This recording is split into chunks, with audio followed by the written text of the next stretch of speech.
Daf Yomi Tractate Sanhedrin, page 72a, top of the page. We're starting the Gemara, the Talmud. Tanya, it was taught in a Braise, Rabbi Yossi Glili Oimel, V'chi Pnei Shachal Zeh Tartem Basar V'shos Chatzi Lo Yain Ha'italki Amatoira Yetzil Bestin L'Sakel. אלא הגיע תוירה לסויפתייתר של בן סויר המוירה שסויף מגמה נכסי אבי ומקש לימוד אבינו מויצי ויועצי ולפשט דרכים ולסתם את הבריאויס.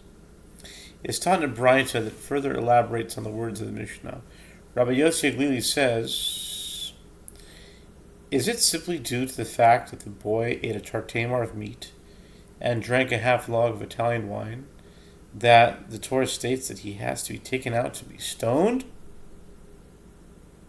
Rather, the Torah penetrated the ultimate mindset of the stubborn and rebellious son and the inevitable results of his actions. And it is understood that he will continue on this path, and in the end, he will squander his father's property, and then, seeking the pleasures to which he had become accustomed, but not finding them, he will go out to the crossroads and rob people. Amar Torah, Yamos Zakai V'al Yamos Chayiv. The Torah said that it is better that he should die now, when he's still, I guess, relatively innocent, and he should not die later when guilty.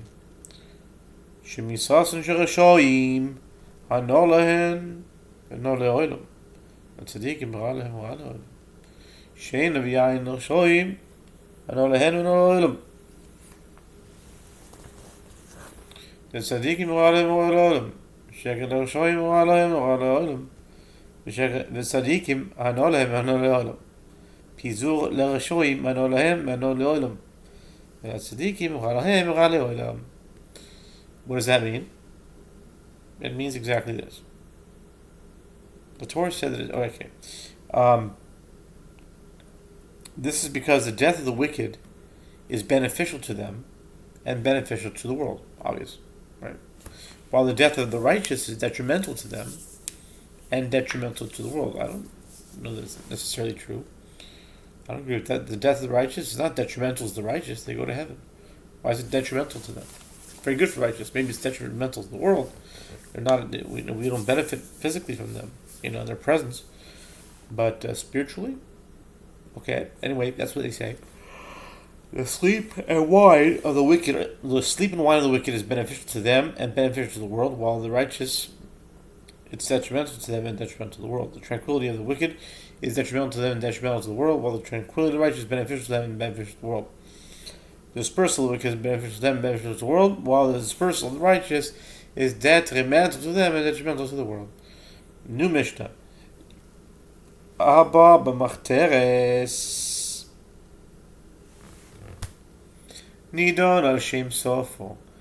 Haya ba b'machteres shav zachovis im yesh adam nechayv im ein lo adam im pato. A burglar who is found breaking into a house may be killed by the owner. I was just reading that tonight. Interesting.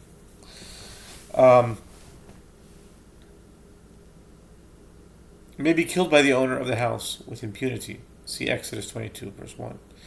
He too is sentenced on account of his ultimate end, as is presumed that if the owner of the house would resist the burglar would kill the owner of the house.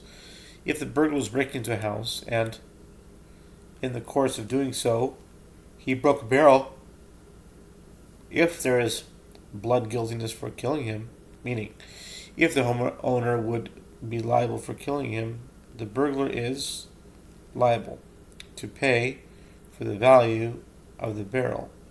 An example of this is if a father broke into his son's house, in which case it is presumed that even if the son resists the father, his father would never kill him, and therefore the son may not kill his father. Even if he does not, so he's liable. If he does so, he's liable. If there is no blood guiltiness for killing him, meaning if the homeowner would be exempt from punishment for killing him, the burglar is exempt from paying before the barrel. Gemara. Amar Rave, my time at Nimach Teres. Chazaka ein adam ma'amid aspo ad b'mono. V'hai Meimer amar iazilna. Koi lapai v'lo shavak li v'koi lapai katilna. Le v'atoira amra im balahogcha ashkem lahogoi. Rava says, what is the reason for this halacha concerning the burglar who breaks into a house? He explains, there is a presumption that a person does not restrain himself when faced with losing his money. Therefore, this burglar must have said to himself, if I go in and the owner sees me, he will rise against me and not allow me to steal from him. And if he rises against me, I will kill him. And the Torah stated a principle: if someone comes to kill you, rise and kill him first. Amarav abab machteres benot al keli miyosapato. My time, b'damim konanhu. Amarav b'stav minse dirav b'shi shiber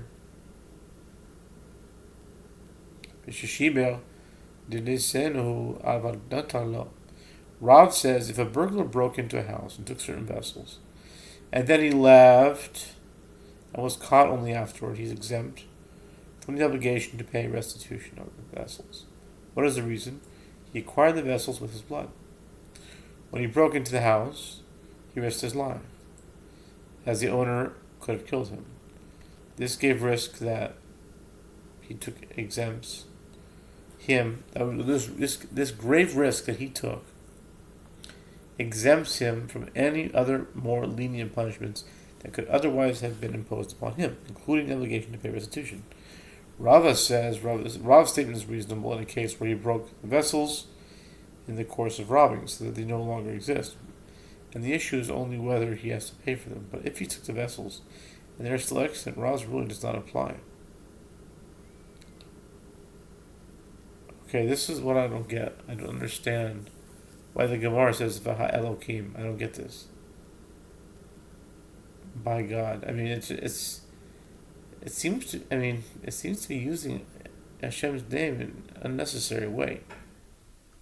Rava states, unless I'm not understanding something here.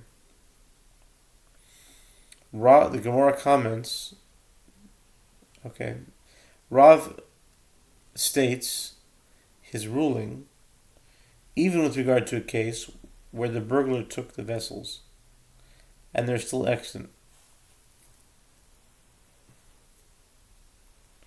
That is to say,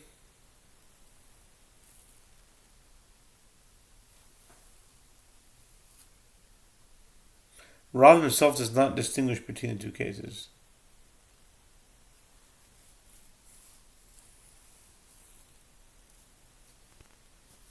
Why was it necessary to say this? Couldn't you have said Rav states his ruling even with regard to, I don't understand it.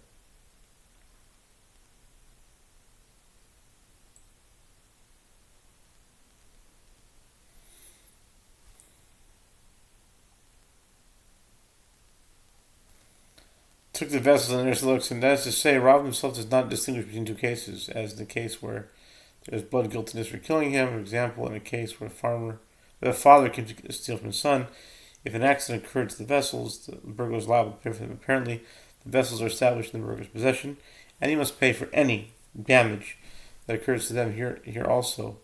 Then, where there is no blood guiltiness, the vessels are established as being in the burglar's possession, and they are his. Velohi. Kiyok ben Rachman Rishus Elenian Nasin. Avli Mikna Rishus Ibrahim Kaimi Midi the Habi Ashoel.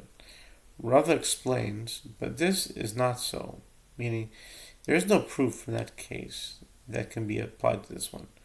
One can claim that when The merciful one established the vessels in the burglar's possession. That was only concerning accidents.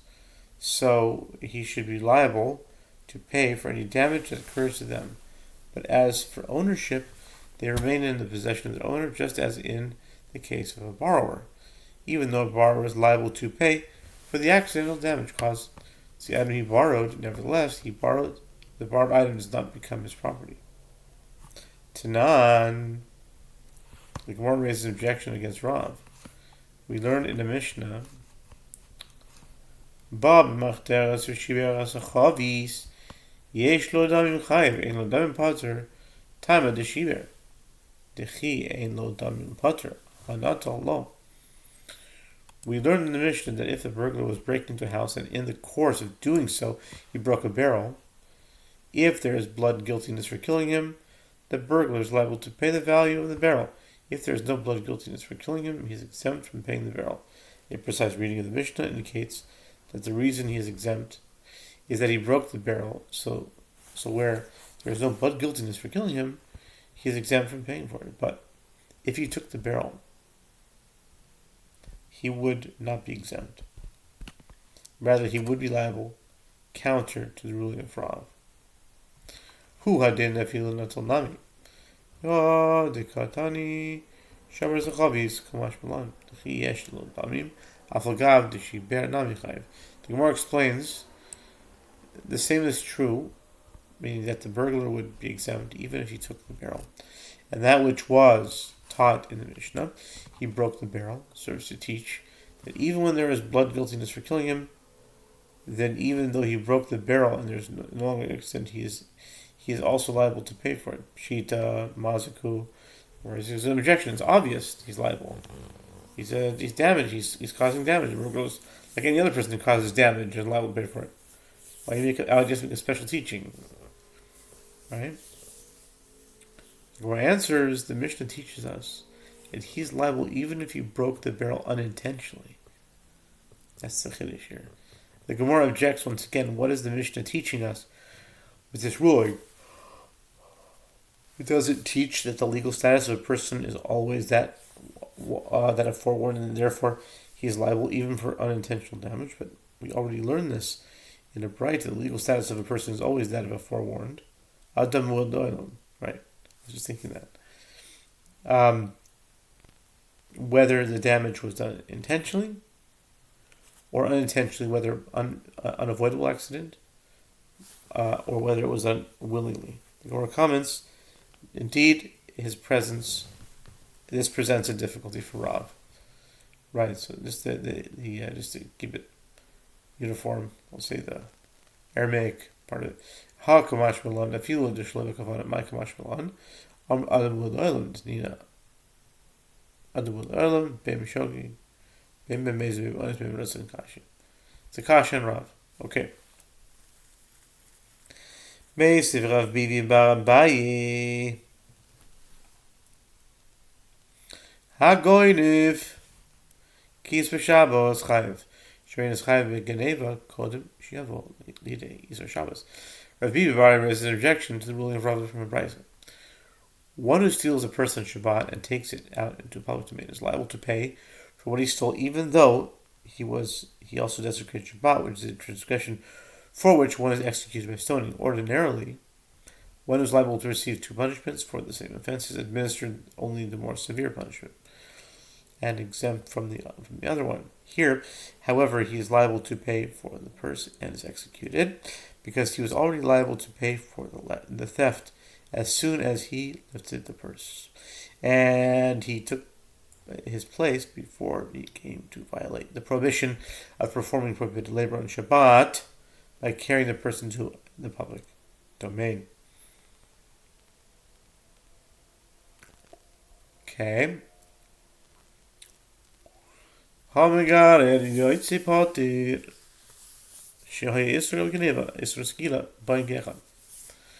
The Braita continues, if he did not lift the purse, but rather was dragging it on the ground and exiting the private domain, exiting the private domain, he is exempt from paying for what he stole. as in this case. Since he did not lift the purse, he would become liable to pay for the stolen item only when he drags it out of its owner's property into the public domain. Accordingly, the prohibition of theft and the prohibition of performing prohibited labor on Shabbat, which is punishable by death by stoning, are violated simultaneously, and one who is liable to receive the death penalty is exempt from the monetary liability that he incurred with the selfsame act. This poses a difficulty to Rava, who ruled that if the stolen item is extant, the burglar must return it, whereas this Braita indicates that if one commits a transgression for which he is liable to receive the death penalty, he is exempt from all payments. V'hilchasa v'shadiniu benara. The Gemara answers, and the halacha is that the Braita must be understood as referring to a case where the burglar threw the purse into a river. Since the purse is no longer extant, he is exempt from having to pay it, even though he caused damage intentionally. But if the purse is extant, he is in fact required to return it. Rava ignavule dichrei b'machtarta adrinu niale v'lo kamdinu amar hoel v'nafik mipu meidarav. It is related that rams were once stolen from Rava by burglars who broke into his house. The burglars came to return the animals to him. I guess he had a sudden attack of conscience. But Rava did not accept them. Rava said, since a ruling issued from Rava's mouth that a burglar who may be killed acquires the item that he stole, I no longer agree to take them. Tana Rabbanan en lo damim. Im zarcha shemesh alav, givchi shemesh alav bilvad zarcha. Ela im barur lecha hadavar kashemesh she'en lo shalim. Ach hargeu im lav al hargeu. Apropos, a burglar who breaks into a house, the sages taught it, right? The verse: if a burglar is found breaking in and is smitten and dies, there shall not be blood shed on his account. If the sun is risen upon him, there shall be blood shed on his account. Exodus 22, 1-2. A question may be raised, but did the sun rise only upon him? Rather, these words must be understood in a metaphoric sense. If the matter is clear to you as the sun that the burglar is not coming to you in peace, but rather his intention is to kill you, arise and kill him first. But if you are not sure about his intentions, do not kill him. Tanya idach im zarcha shem shalav damim loy chi shemesh alav bilvad zarcha ela im barur lecha kashemesh sheyesh lo shalav imach al targeu v'im lav hargeu kasher stama. It is taught in another Braita. The verse states, the sun is risen upon him. There shall be blood shed on his account. A question may be raised. But did the sun rise only upon him? Rather, these words must be understood as follows. If the matter is clear to you that this, as the sun, it's clear as day, is what they're saying. Clear as the sun that the burglar is coming to you in peace, do not kill him. But if you are not sure about his intentions, arise and kill him. The Gemara notes a difficulty. The halacha in the undermined case, as stated in the first Braita, contradicts the halacha in the undermined case, as stated in the second Braita. The first Braita indicates that if the homeowner is unsure about the burglar's intentions, he is prohibited from killing the burglar, whereas the second Braita indicates that in such a case, he is permitted to kill the burglar. And then the Gemara goes on to say, Lo akasha, this is not difficult.